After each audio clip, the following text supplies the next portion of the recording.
The mystery of the shattered ice. Chief Roger McCollum sits in his police cruiser, feeling the heater warm his numb fingers. His gaze moves slowly from the frost forming on his windshield to his rearview mirror, revealing 3 young children sitting in the back seat. "Please don't take us to jail," one of them says between giggles. "I don't know," Roger replies. "How do I know you're not the bandits I'm looking for?"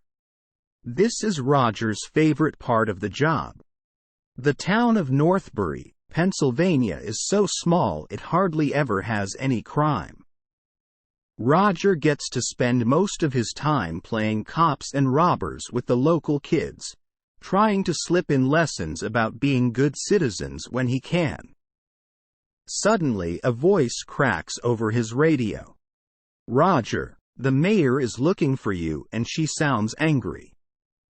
Roger sighs as he gets out of the car and opens the back door. "You're lucky the mayor saved you this time." The kids smile and hug him as they jump out and run to play in the snow as flurries fall around them. A few minutes later, Roger stands in front of Charlotte LeBlanc, the mayor of Northbury. "The ice is gone. Completely gone," she says. She is about a foot shorter than Roger, but her nervous energy makes him feel small. Roger follows her as she paces around the room, rubbing her hands together to warm them in the chilly air. "What do you mean?" Roger asks. The roads were slippery from all the ice on his drive over. "The ice for the competition. Someone smashed it to bits. The Northbury Winter Festival starts tomorrow. The main attraction is always the ice sculpting competition. It draws hundreds of tourists each year." "How is that even possible?" Roger says. "That's your job to figure out. The ice was delivered yesterday and we kept it in the park, like we always do, but this morning it was smashed. This is even worse than the year we had a blizzard during the festival." Roger bends over and picks up a handful of ice. Charlotte was right.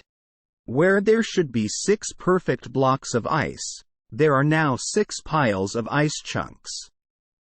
Roger breathes in the frigid air and breathes out a puff of white mist. Who would do this, he thinks. A few years ago, Roger suggested storing the ice somewhere more secure, but Charlotte laughed at him, reminding him the park is in the middle of the town. Everyone is always watching it. Around him, the park looks like the perfect winter scene.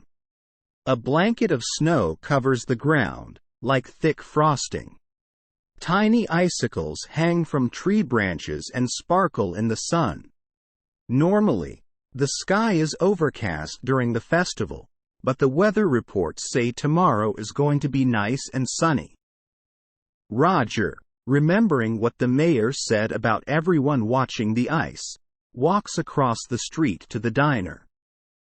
Normally, Roger would take his cap off in a building, but the diner is so drafty he decides to leave it on.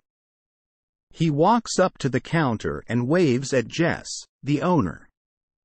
"What can I get you today, officer?" Jess asks. "Information," Roger replies. "Did you see anything last night?" Jess shakes his head. "You mean the ice?" "No. I locked up around 9 and everything was fine then." Roger asks a few other people, but none of them know anything. The wind chill was below 0 last night, so everyone just stayed inside and warmed themselves by their fireplaces. Roger notices a group of 6 teenagers staring at him suspiciously. He walks over to their table and smiles. He recognizes a few of them from his games when they were little. "Enjoying your break from school?" he asks. They all nod, but don't say anything. You wouldn't happen to know anything about the ice, would you? No, sir. A boy wearing a hoodie with Northbury High School written on it replies. You know this is very serious, right? The competition is incredibly important to this town. I know, sir. We all love it just as much as everyone else. Maybe it was someone from Riverview. Riverview is a nearby town that has a much smaller winter festival each year. They're always trying to steal people away from Northbury's festival. Riverview's main attraction is a snowshoe race that nobody ever attends. Roger thinks the theory actually makes a lot of sense, but then he notices one of the girls. A short, red-headed girl named Emma. She's wearing an oversized sweater and nibbling on a gingerbread man. He used to play with her and her brother all the time. Normally, she's friendly and chatty, but now she won't even look at Roger. She knows something, Roger thinks. Well, I have to get back to my investigation. If any of you hear anything, let me know. He takes a business card out of his wallet and sets it down on the table, right in front of Emma. Just call or email me. I even text. Roger leaves the diner and sits in his car, brushing the snowflakes from his jacket as he sits down. He turns up the defroster and waits for the fog to clear from the windows as he tries to decide what to do next. Suddenly, his cell phone buzzes. He unlocks it and sees he has a text message from a number he doesn't recognize. It says, "I saw this last night. Please don't tell anyone I told you. My parents can't know I was out." Several pictures are attached to it. Roger can't believe what he sees. They are dark and kinda blurry, but they definitely show Charlotte and her assistant attacking the ice with sledgehammers. He looks up to see Emma wave and smile at him through the window. He smiles back, torn between being thankful for her help and shocked by Charlotte. Roger walks straight to Charlotte's office, shaking the slush off his boots, and slams down prints of the pictures on her desk. Charlotte looks at the pictures, then back at him. "How did you?" she starts. "It's like you said, people in this town watch the ice. But you're barely even a real cop. All you do is play with kids all day," she says angrily. Roger laughs. "Look, I did it for the town. You can't tell anyone, all right?" "You did it for the town?" Roger asks in disbelief. "Do you know how much free publicity we'll get from this story? Everybody will report on it. Everyone will hear about us. It's the best ad campaign ever. We don't need other people's pity," Roger says. "You're under arrest for destruction of city property."